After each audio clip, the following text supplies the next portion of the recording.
Panansa ng presensya ng Diyos. Kapatid, dahil nawala sa kanya ang Espiritu ng ating Panginoon. Next. Weakness in various areas. Kapatid, buong pagkatao mo, kaluluwa, Espiritu, katawan.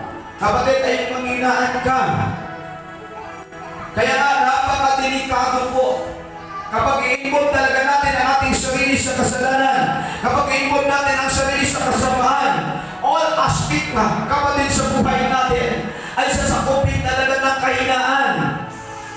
Praise the Lord. At hindi natin alam kung anong pinagmulan, anong dahilan kung bakit ka may problema. Maraming tao hindi na-determine kung ano ang dahilan, kung ano ang problema.